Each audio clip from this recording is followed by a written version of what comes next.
Downtown Chevrolet. I think we are live. Yes. Hey, what's up, everybody? Happy Thursday. It is Thursday. Coming off a decent NBA night. I went 3-2 last night. We're having a nice week because I killed it on Tuesday. Did Prop Beaver, did you have a winning night? No. Pistons course. basketball, truly something else, man. Of course you didn't. What's that supposed to mean? All right. So with us is Radhawk, as I'm sure you know from the college football shows. We got 9 games to get through, and I do have the NFL graphics queued up. So at the end, if we want to bring it up, it's Thursday Night Football. But we'll start with Portland at Cleveland. Let's run the poll. I think this line is at 12 now. Blazers plus 12. Cavs minus 12. Over, under. Kyle's hairline fighting for its life, someone said.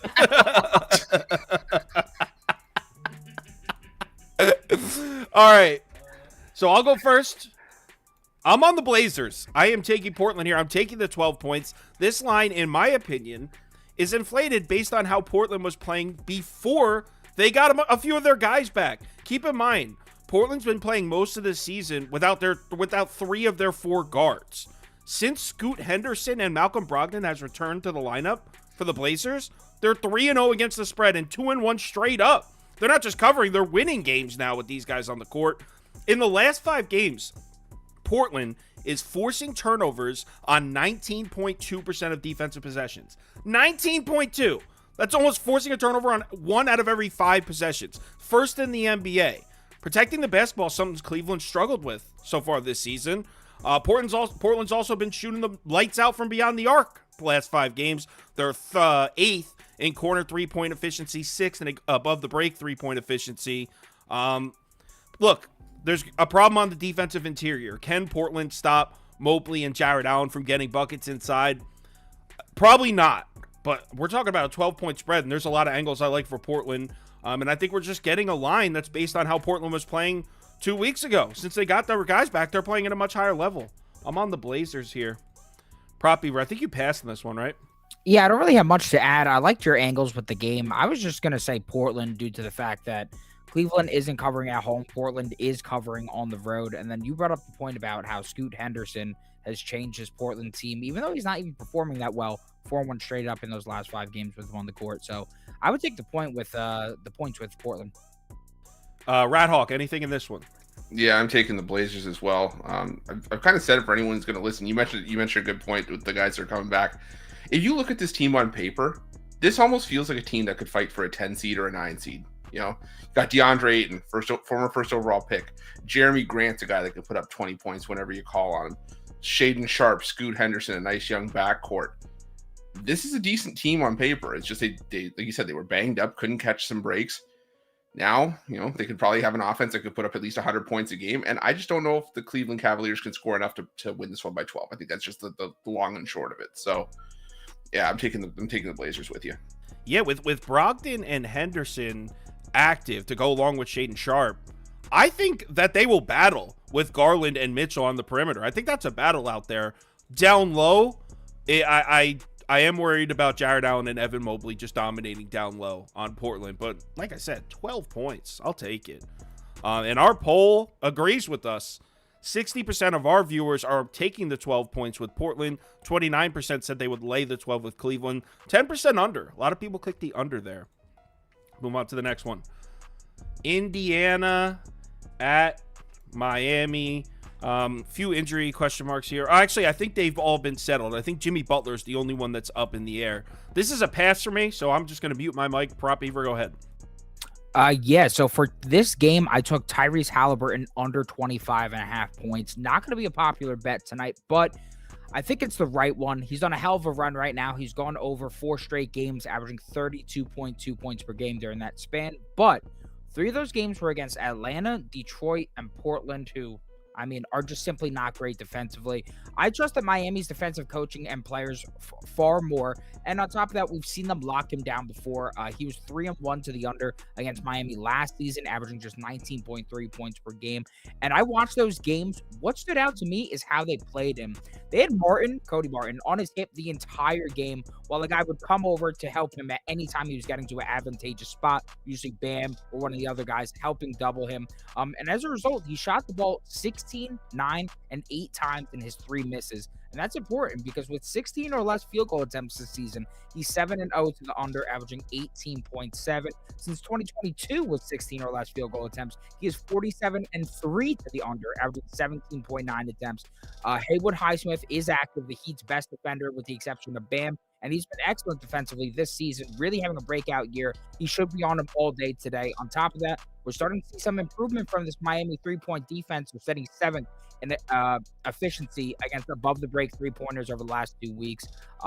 If it goes over, I'm ready to take the heat for it, fading a guy that's hot right now. I think there's tons of value on the under in this spot. All right. Like I said, this is a pass for me. Anything for you, Rat Hawk? Yeah, I'm going to take the Heat, laying the 2.5 here now. I take Miami knowing that, since the start of last year, they're the second worst home favorite against the spread, 15, 30, and 2 against the number. The problem is, how many of those games came against the worst team in terms of defensive efficiency on the road? I mean, the Pacers are allowing 130.2 points per 100 possessions, 6.2 points more than the team that's in 29th in the Charlotte Hornets. It's bad. Yeah, they're 3-2, but this Pacers team is getting lit up defensively, and at a certain point, a lack of defense is going to burn you, and I think that it's going to burn them here tonight with the return of Jimmy Butler. Miami team's going to be a lot more physical than what the Pacers are used to experiencing, and I think that Miami covers the 2.5 here.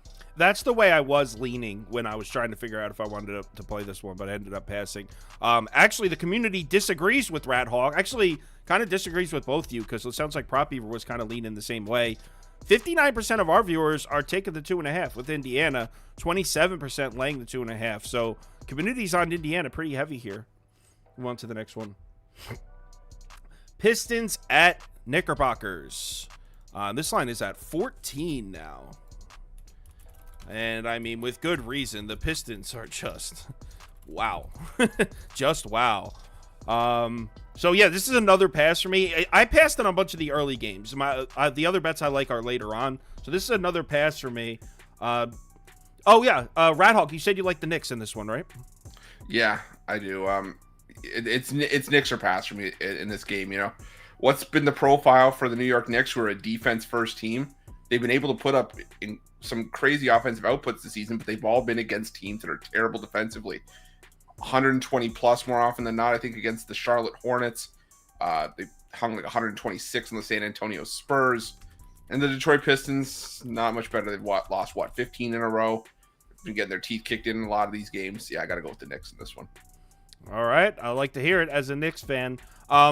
I was trying to get to the Pistons because I trust the Knicks a lot more on the road, but I was on a very small bet last night. I took Pistons plus 7.5 against the Lakers, and they got absolutely boat raced. So yeah, I'm good with passing on this one. Prop Beaver, you have a play on this one? Yeah, it moved up a point on me, but I'm still fine with it at 16.5. I got Emmanuel quickly over 16.5 points. Potential blowout written all over this game with Detroit on the road back-to-back, and that's fine with me because not only is quickly cashed his last 6 or 7 Knicks wins, averaging 19 points per game, but he's 5-0 in the Knicks' 15-point wins this season, averaging 20.8 points per game. On top of that, he's 7-1 at home overall, averaging 18.3 points per game, and he's had 11 plus field goal attempts in his last 6 to 7 games. That's key because going back to last season, with 11 plus field goal attempts, he's 37-19 at home with 11 plus field goal attempts, 18-6 since 2022, averaging 20.4 points per game. On top of that, 4-1 in his last 5 against Detroit with 10 plus field goal attempts, averaging 17.6. His lone miss came by the hook, so he's been competitive every single time. Oh, and the matchup, because Detroit is getting smoked 5 point guards right now, allowing the most points per game and 5th highest field goal percentage of point guards on the season. According to Props by Cash, the last 11 to 13 players who qualify as a point guard have cashed their over against Detroit. And 86% of quickly shots come from mid-range and from 3-point. Detroit is bottom 10 in both mid-range and 3-point efficiency, but top 5 in rim efficiency. So I think this is a spot where he could shine, and I love the value. I also like, you were talking about it before, how you said Tibbs plays quickly in blowouts. He'll play him to the end of the game too, which in a game like this, the Knicks are blowing the Pistons out. Quickly's probably going to play the final 8-9 minutes of the game, which could be huge. Yeah, and I noticed that the Knicks are also, I believe, 5-1 against spread against teams below 500 this season, covering by more than 10 points in most of those. I think in all 5 of those wins. So yeah, gotta love it. You love to see it. The New York Knicks. Our poll is on the Knicks as well. 56% of our viewers said they would lay the 14 with New York. 27% said they would take the 14 with Detroit. 11% over. So a decent amount of people clicked the over there. Next, Hornets at Nets, and another pass for me. I promise I have more bets coming. They're just in the later games. 3 passes in a row. Actually, spoiler alert, I think it's 4 passes in a row. I'm pretty sure I passed on the next one too. So yeah, this is a pass for me. Anything from you, Prop Beaver? Yeah, in this game, I'm just going to ride the Nets wagon. I'm going to take the, lay the points with them. This is a team that's 13-3 against the spread this season, 8-1-1 against the spread at home, and 6-0 against the spread as favorites. Hornets are 1-5 against the spread in their last 6 games and got their ass kicked at home by 12 points against Brooklyn earlier this season with LaMelo on the court. And I don't exactly love the matchup for the Hornets offense either.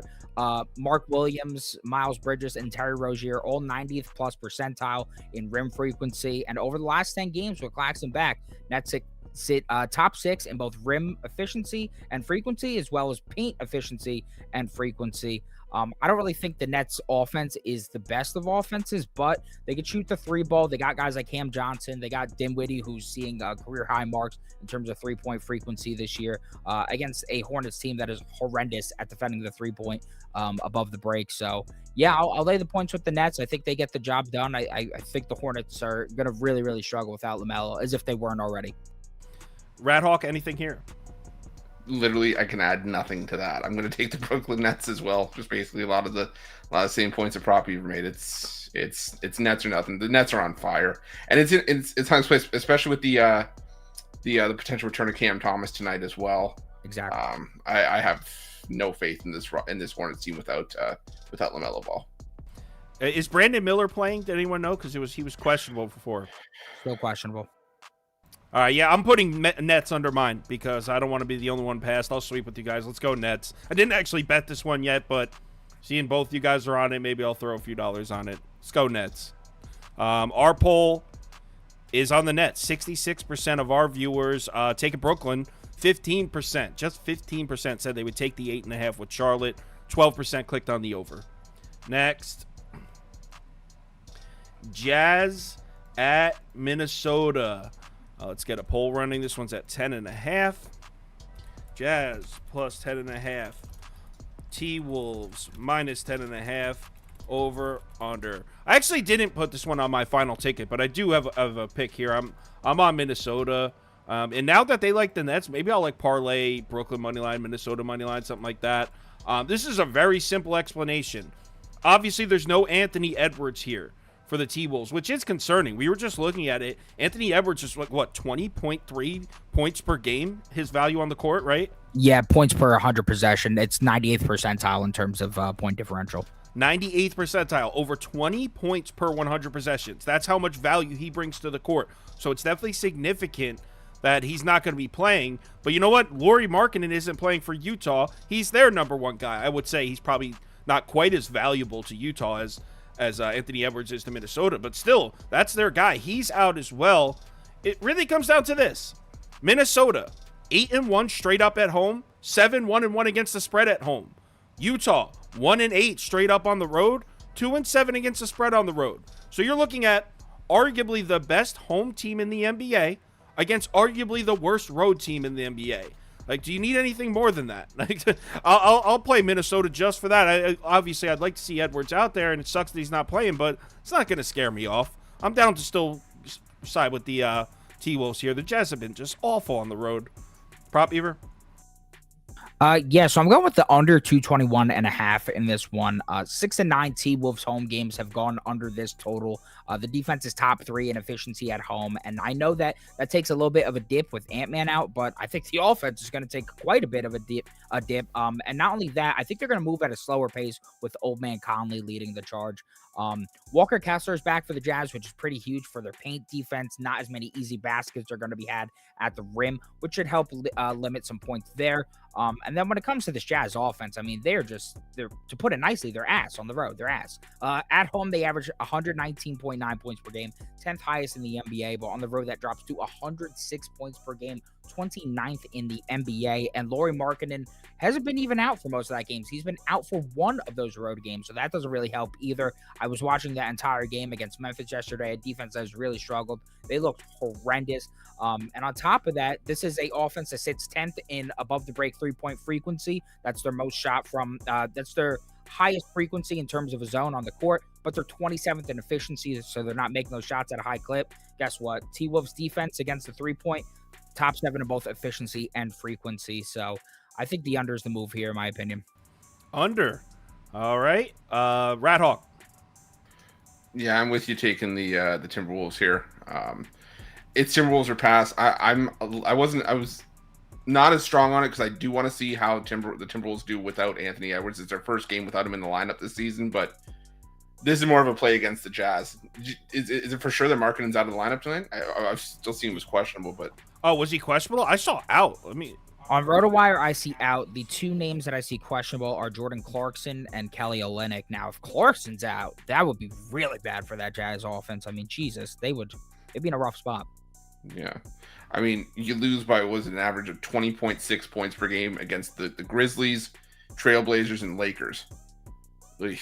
And now you got to go to Minnesota and take on one of the best home defenses in the NBA. Yeah, no, thank you. I'll take the Minnesota Timberwolves if anything here.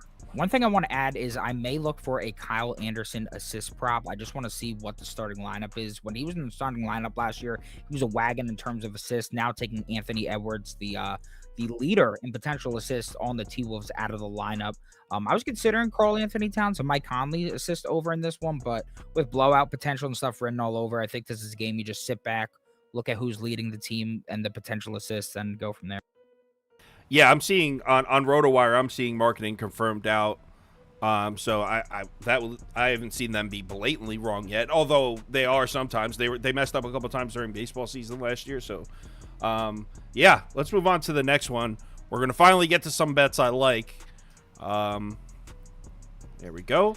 Next game is. By the way, our community heavy on Minnesota. 67% of our viewers clicked Minnesota minus 10.5. Just 19% said they would take the 10.5 with the Jazz. Next game, oh man, I got one more pass. This one's a pass for me too. Damn it! I promise we got some bets I like coming up. I thought it was next one, but I'm betting all 3 of the last ones after this. So this is Bucks minus 8.5. I would imagine this is probably a pass for these guys as well, considering Zach LaVine and DeMar DeRozan are both questionable. How can we give an accurate prediction here with those guys questionable? Prop Beaver, do you have anything? Yeah, I got a prop. I wound up going with Malik Beasley over 9.5 points. You get that minus 105 on Bet365. We're getting a bit of a discount due to the fact that the big 3 of Middleton, Giannis, and Lillard will all be on the court here, but Connaughton and Crowder are both out, so Beasley should still see some sustained minutes. I'm expecting at least 25 plus here. He's 4-2 on the road this season with the big 3, averaging 13.5 points per game and 8.3 field goal attempts per game. And his last 5 with the big 3 and without Crowder, he was seeing 30.2 minutes per game and 8.5 field goals, again averaging 13.4 points per game. So he's been seeing minutes, and the Bucks were blowing out some teams during that span as well. And what's important to me is the volume.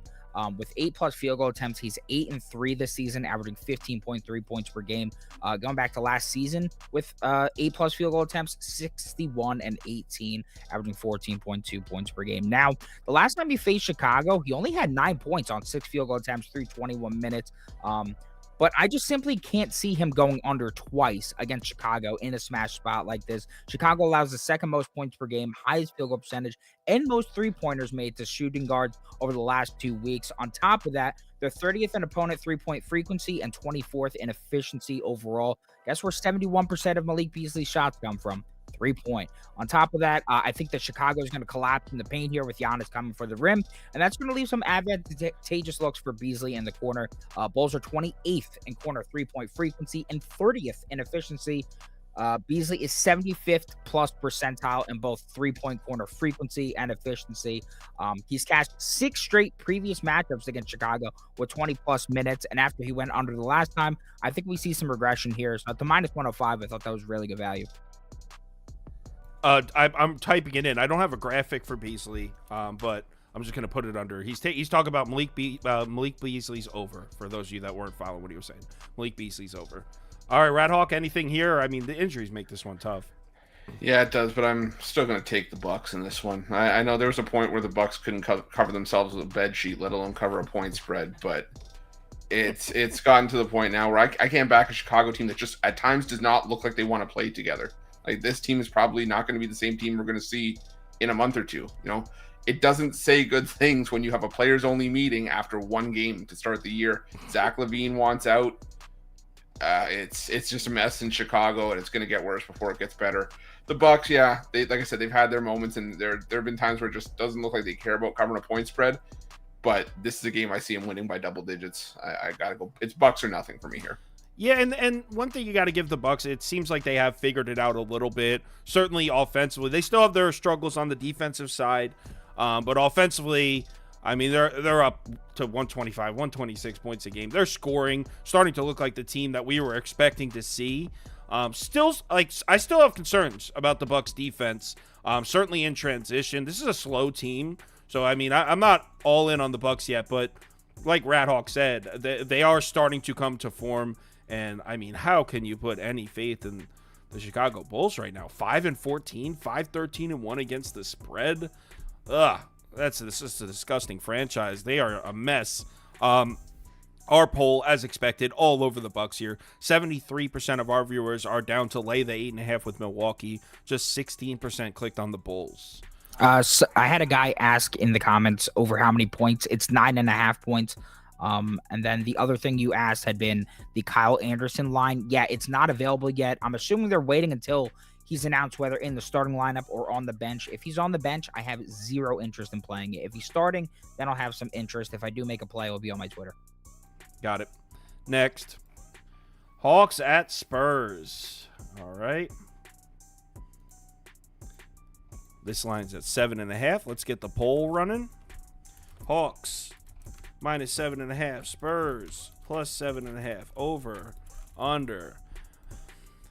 All right, I'm going to go first, and I can't believe I'm doing it. I am taking probably my most hated team in the NBA. I'm betting the San Antonio Spurs here, and I have not been betting the Spurs, by the way. It's not like I keep trying it and it misses. I don't think I bet the Spurs once this whole season. All right. So first off, you got a little bit of a sandwich spot for the Hawks. If you subscribe to this channel, you know that I'm always talking about stuff like that. You got the Hawks. They just went on the road to Cleveland, a big Eastern Conference game for them. Then they have this meaningless road game against the Spurs, a Western Conference team. Then right after this, they go on the road to Milwaukee. So this shitty Spurs game is kind of sandwiched in between two important Eastern Conference games for the Hawks. So that's number one. I don't like the spot for the Hawks. Number two, Atlanta looks like shit, man. I mean, they started the season 4-2, and everyone kind of got this. First impressions are huge, and everyone kind of jumped on hey, the Hawks might be pretty good this year. Well, they're not, or at least not right now. They're just 2-7 in their last 9. They're an NBA worst, 2-8 against the spread in their last 10. Worst in the NBA, least profitable team in the NBA over the last 10. And we're talking about laying 7.5 points on the road here in a meaningless game with a bad team. Now, look, Spurs are obviously terrible. I've been very vocal about how I think the Spurs are probably the worst team in the NBA, even though I think the Pistons might be taking that crown, at least for now. But you know what? San Antonio, 2-1 against the spread in their last 3. They're covering some numbers here and there. I don't know how the Spurs are going to stop Atlanta from getting looks from outside. On paper, it's a bad matchup. Hawks should get plenty of looks from the deep mid-range, from above the break threes. But on the other side of the court, Atlanta gives up a lot of open looks from outside themselves. So not that the Spurs are snipers, but if there was ever an opportunity for the Spurs to knock down some shots and get hot, it would be right here. at home against a Hawks team that I don't trust at all. This number would need to be 2.5 for me to consider better than the Hawks. 7.5 on the road with a Hawks team that isn't playing well. No way. So yeah, I am betting the Spurs for the first time this whole season. Is either of you guys with me? Yeah, I'm somewhat with you. I'm on a Spurs prop here. I'm going with Wembanyama over 34.5 points, plus rebounds, plus assists. Now, I do want it to be known, I think he's either going to sit today or tomorrow because he's got a back-to-back. It's the first leg of a back-to-back, and he's listed questionable today. But if he does play today, I think this is a smash spot for him because the Hawks defense has been pitiful against forwards and pitiful overall lately. On the season, they're allowing the third most points per game, second highest field goal percentage, fifth most rebounds per game, and second most assists per game to the power forward position. Just over the last 2 weeks, we've seen Mobley with 37, Tatum with 47, Cam Johnson with 33, Tobias Harris with 43, and Randall with 47 against them. 4 of those 5 guys well over our total today, and Wemby has one of the highest usage rates in the NBA. Wemby's cashed his last 7 of 9 games overall and his last 5 of 6 games at home. And the Hawks simply don't have the size or defensive talent to keep him in check, and both his field goal percentage and assist rate have been significantly better in San Antonio. The total for this game is climbing. I think it's at like 248.5 now against the Hawks team that has no business being this big of a favorite. If Wemby does sit, now I want this to be known, if Wemby sits, I'm going to look to play Keldon Johnson. The one thing I need to see, though, is that the line isn't too inflated. So I'm going to check that out. If he sits, I will tweet out later what I'm doing in that position, whether we're going to play Keldon or whether we're going to stay out on Keldon. But yeah, I'm just looking to fade this Hawks defense constantly at this point because, my God, I mean, that Cavaliers game was something else. Toast said he's taking Zach Collins over 24 PRA. Is that just because he's a Zag, or is it based on something you said? No, I mean, it's a good matchup for him, too. Pretty much I would take, like, everybody on the Spurs over, really, except, like, Jeremy Sohan. I really like his over. But, yeah, I think Keldon could cash today. I think Collins could cash today. I think Wemby could also cash today. Radhawk, are you with us on the Spurs? My ears perked up as soon as I heard sandwich as many times as I did, but I like the over here. These two teams are, I hate to say it, but the defense in this game is trustworthy as a fart after Taco Bell. You can't trust either team defensively here. This is brutal. I don't know how this game, from a total perspective, opened in the 240s. I honestly don't. I think this game's at least in the high 250s, low 260s. Matador defense all night in this game. Trae Young's probably going to shoot about 15 threes. It's going over the number. There's like a crazy trend. I wish I had the figure in front of me, but these totals that have been over 240 have been cashing at will thus far. So I like them. All right, so I'm on the Spurs. We're all on different sides there. Our community likes the Hawks. 52% of our viewers are down to lay the 7.5 with Atlanta. 34% are down to take the 7.5 with the Spurs. 10% over. So 10% are siding with the Rat Hawk there. Next, Lakers at OKC. Let's get the poll running. I think this number might be at 6.5 now. I got in at 6, but I think it might be at 6.5. So I'll run the poll at 6.5. Over under. Radhawk, you want to go first here? Yeah, I'm going to take the Thunder here. I keep trying to check the injury report because I almost feel like it's too good to be true to think that the Lakers could actually have, LeBron James and Anthony Davis on the same floor on the second half of back-to-back at the same time. But could happen. But is it that crazy to think that the Oklahoma City Thunder are the better team, even with both those guys on the floor at the same time? I mean, at least that's my stance on it. I like this Thunder team.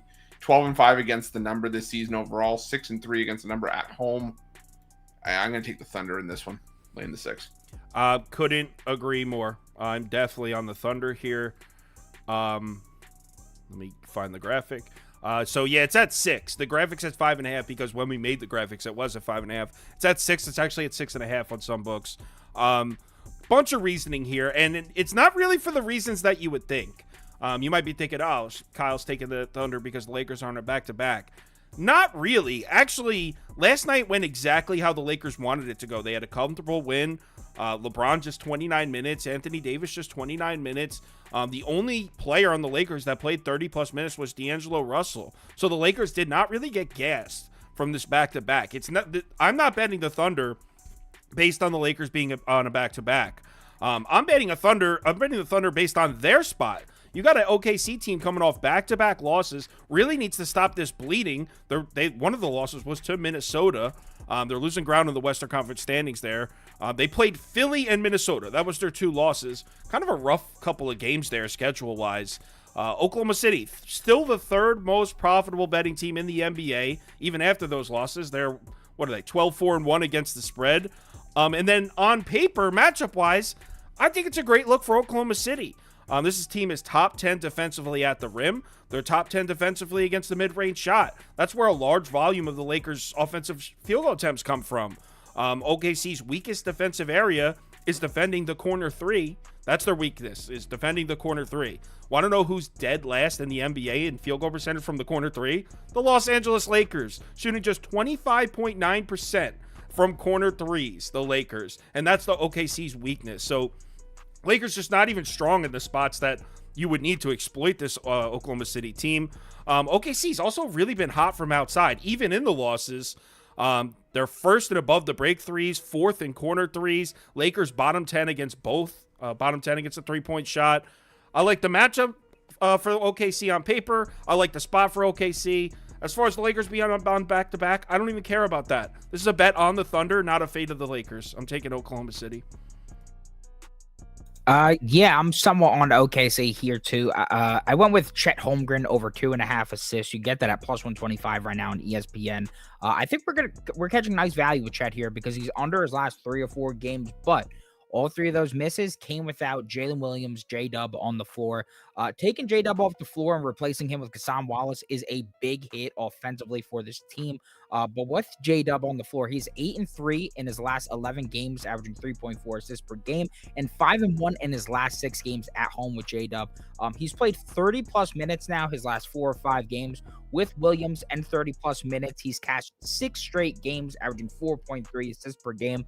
Now facing the Los Angeles Lakers, who allow the 2nd most assists per game to opposing centers. We've recently seen Embiid with 11, Jared Allen with 3, Derek Lively with 3, Sengun with 5, Sabonis with 7, Bismack Biyombo with 4, Nurkic with 7, and Bam with 10 assists against the Lakers recently. And according to Prop Cash, the last 9-11 centers to face LA have went over their assist prop.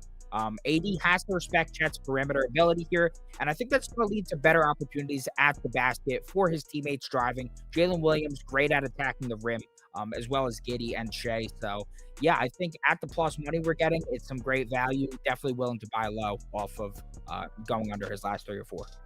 Chet Holmgren over 2.5 assists. That's such a Prop Beaver bet. Like, sit there and watch a basketball game for Chet Holmgren's assists. Dude, the center assists are like cash cow this year. They keep undervaluing them.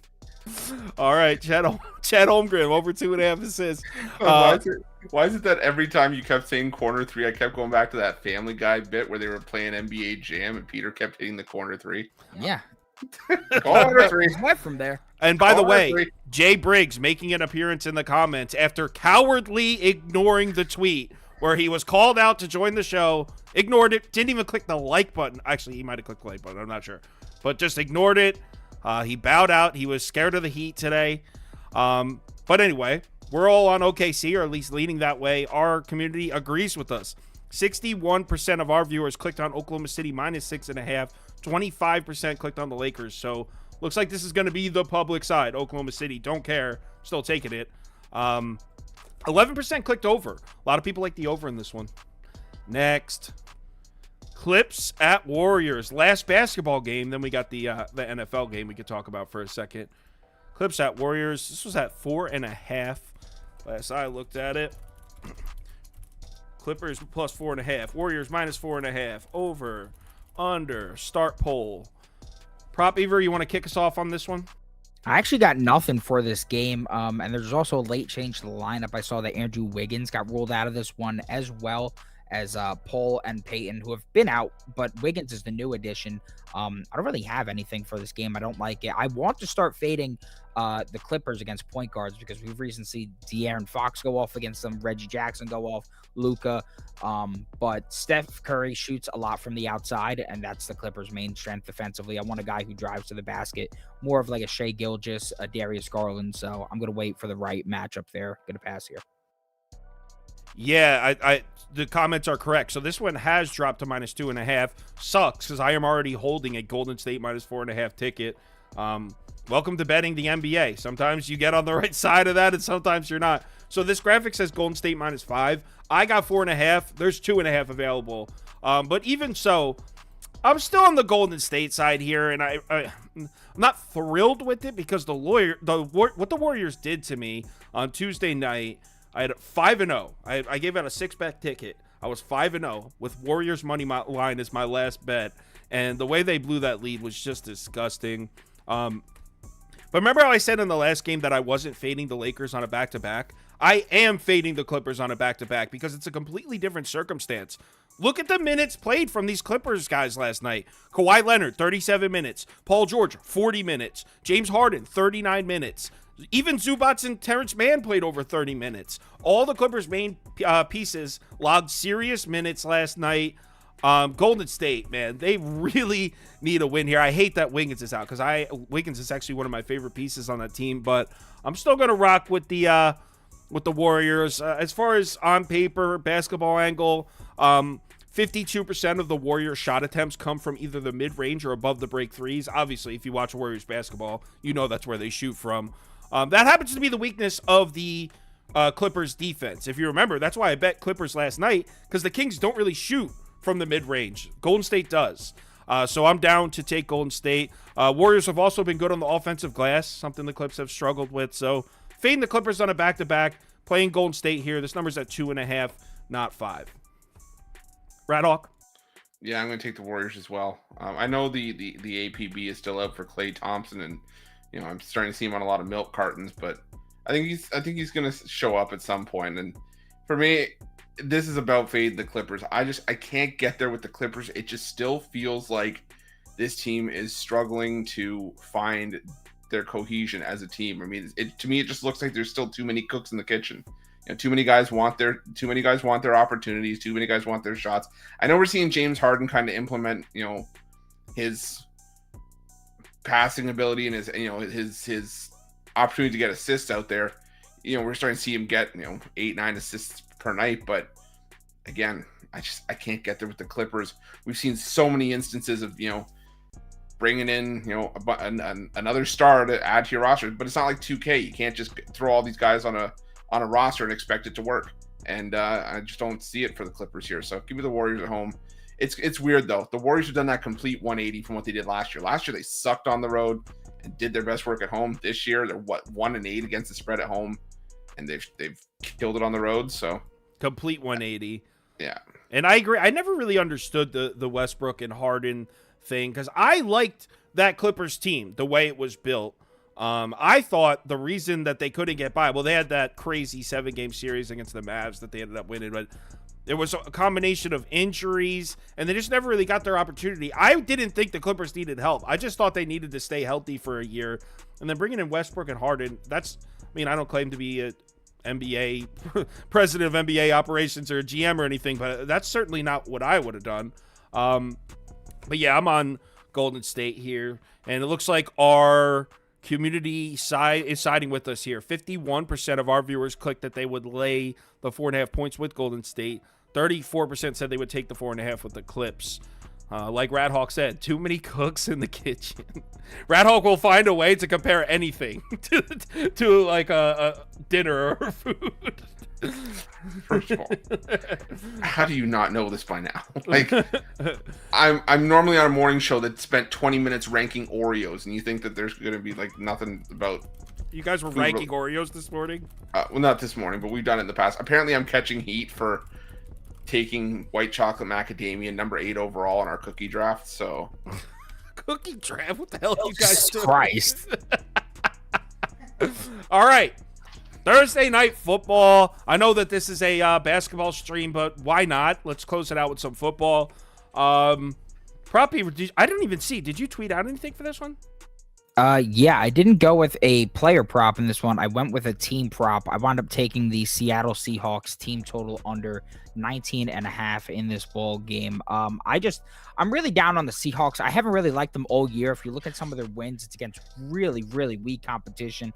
And the offense is just in a tough spot because primetime unders have been a cash cow this year.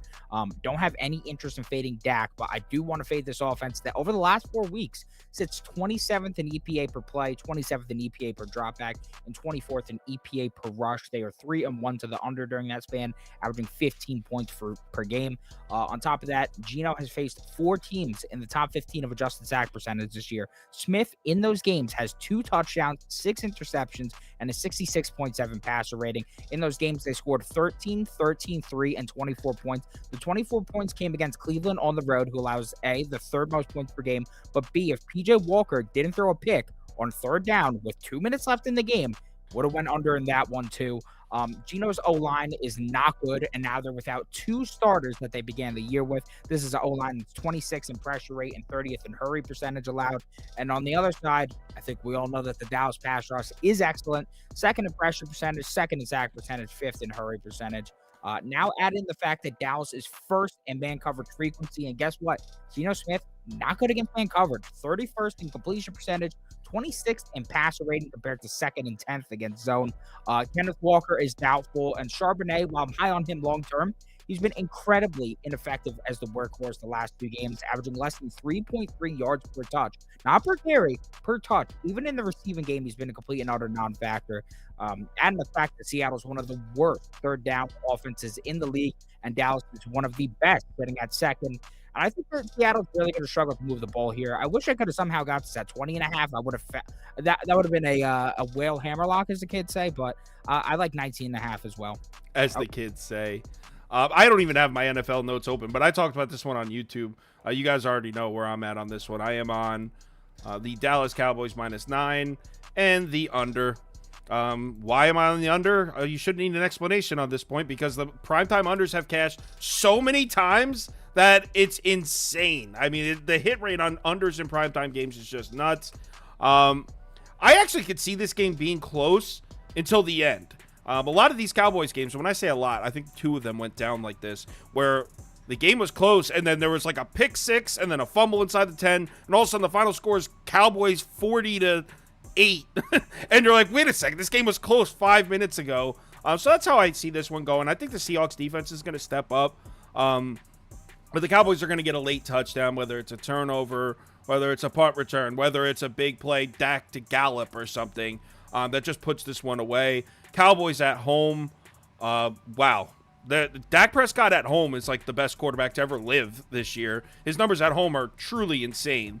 It's tough to fade that guy, but really, I like Prop Beaver's angle because that's the number one angle. How do you see the Seahawks moving the ball, consistently moving the chains here, putting points on the board against the Dallas defense? Cowboys defense at home has been nuts. The Seahawks can't protect the passer, and Geno Smith's terrible under pressure. It's just it's a nightmare. The Seahawks the offensive line is hurt. They can't protect the passer, and Geno Smith is terrible when pressured. I don't see it. I mean, I think DK Metcalf could win his matchups on the outside against the Cowboys man coverage, but is Geno even going to have the time to exploit it? I think the answer has to be no, because we've seen the Cowboys play teams that have good wide receivers that can take advantage of the I mean, Trayvon Diggs is hurt. They have Steph Gilmore out there. The other corners can be beaten in a one-on-one man coverage for the Cowboys, and no one's had the time to do it. So that's the way I'm leaning. Not my favorite bet ever. If this was on Sunday, it would probably be a half unit, but obviously it's prime time, so we're betting it. Radhawk, where are you at on this one? I'm just seeing if I can get a price on it. I like Dak Prescott. I know we talked before the show. I didn't have any player props. I just thought we were doing NBA. But for NFL, I like Prescott over 2.5 passing touchdowns. I just think he's going to air it out on the Seattle defense. Seattle defense is just, like probably alluded to, just hasn't been great. And like both of you guys have alluded to, it hasn't been great.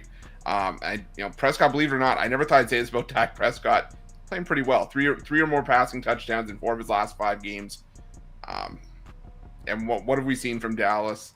They run it up at home, and I wouldn't be surprised if there's a lot of ass slapping on the sidelines in this game either. So give me the over 2.5 touchdowns. And yes, I sound like Mitch, but it's because I've been hanging around him too much. Wouldn't be surprised if there's a lot of ass slaps on the sideline. He just said that. That's what he said on the show. That's what's my prediction for the game? Well, I expect to see a lot of ass slapping out there.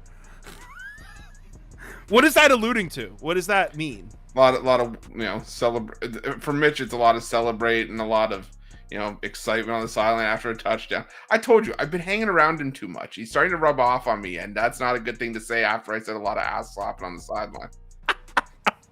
All right, well, there's that.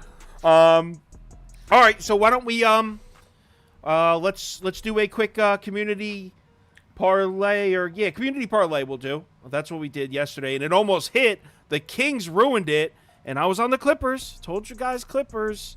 Let's see what we got today. Let's do a quick community parlay, and we'll call it. Let's see. We got. Oh, by the way, our poll heavily agrees with me. Most of our community is on the Cowboys. Most of our community is on the under. So poll agrees with my my looks there. All right. So first we have Cavs money line. We have Heat money line. Oh no, Pacers. Pacers won the poll. We have Knicks money line, and we have Nets money line. All right. First leg of the community parlay, and we'll do. No, we'll do second place at the end. Scratch that. First leg of the parlay.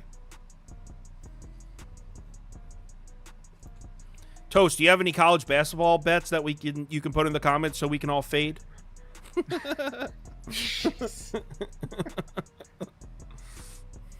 No, I'm bullshitting him because I tailed a Tennessee bet from him last night that lost. Oh wow, this is a close race here. Are the underdog Pacers really going to win this poll? First leg of the community parlay is going to be a dog? Don't take the Pacers, S-Dot says. Don't take. Oh, no. Don't listen to his ass, though. He's a Miami Heat fan. He's being a homer. Don't listen to his ass. All right, so Pacers win. First leg is Pacers. So, community parlay. First leg, we have a dog. The Pacers money line. Leg number 2. All right, we got T-Wolves. Bulls Bucks was Bucks money line. Hawks Spurs was Hawks. Lakers Thunder was Thunder. All right, second leg of the community parlay. Cast your votes.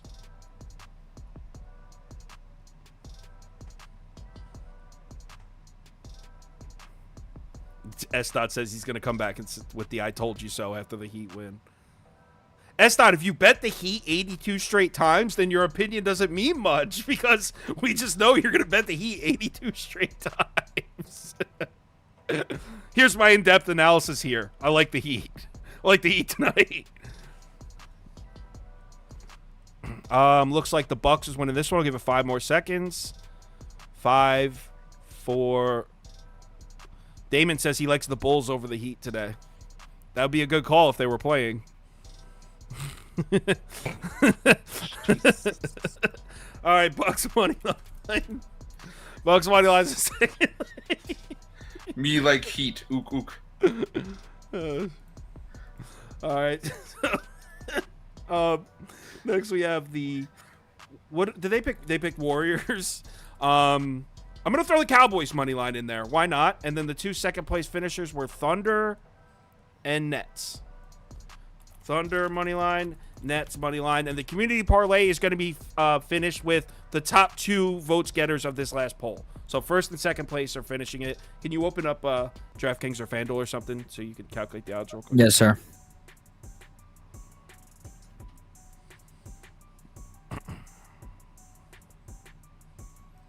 SGA will conquer, he said.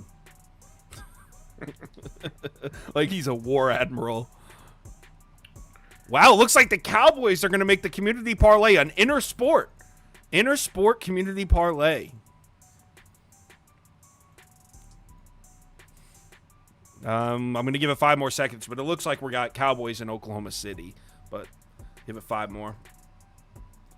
5, 4, 3, 2, 1. And the final results are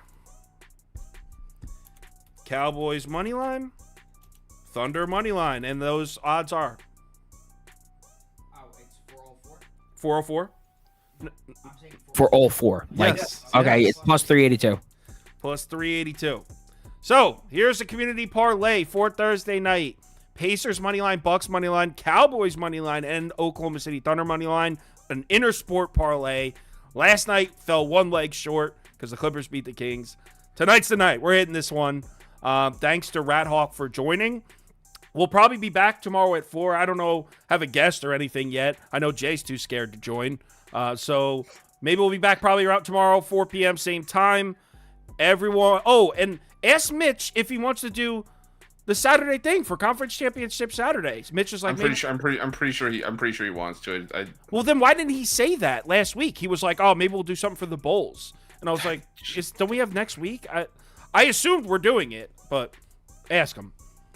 I'll ask him, and if worst comes to worst, I'll still show up, and yeah, it'll just be you and me, and we'll kumbaya the shit out of this thing. Jay's apparently too scared to come on the stream now. Too scared to share his picks. I was gonna say, you want to know what college basketball play I have today? Hook 'em. Oh, you taking the Texas Longhorns? I just wanted to do my Jay Briggs impression. Hook 'em. I think Texas is about to get beat by Mike Gundy on the football field, not in the basketball court. Mike Gundy. I'm taking the 15.5 in that one, and I might sprinkle Oklahoma State live. Mike Gundy. Sarkisian's never beat Gundy. He's trying so hard, and I don't know if Jay's still in here. He's trying so hard to rationalize Texas making the college football playoff. I know. And I'm sitting here, and I'm like, dude, they're not gonna kick Georgia, even if they lose the SEC championship game. I don't see any way that they kick Georgia. Maybe they have an outside shot if Michigan loses, which isn't going to happen, and then obviously Florida State needs to lose against Deacon Hill. I know. Yeah. I'm laying it in that one. I'm on Michigan. I'm laying the 22. All right, everyone, have a great night. Toast. We're going to do a college basketball show soon, by the way. I was actually looking to some graphics today. So you'll be able to share your losing picks on a broadcast for everyone to see. Everyone have a great night. Damn. Talk to you in the Discord. Let's make some money tonight.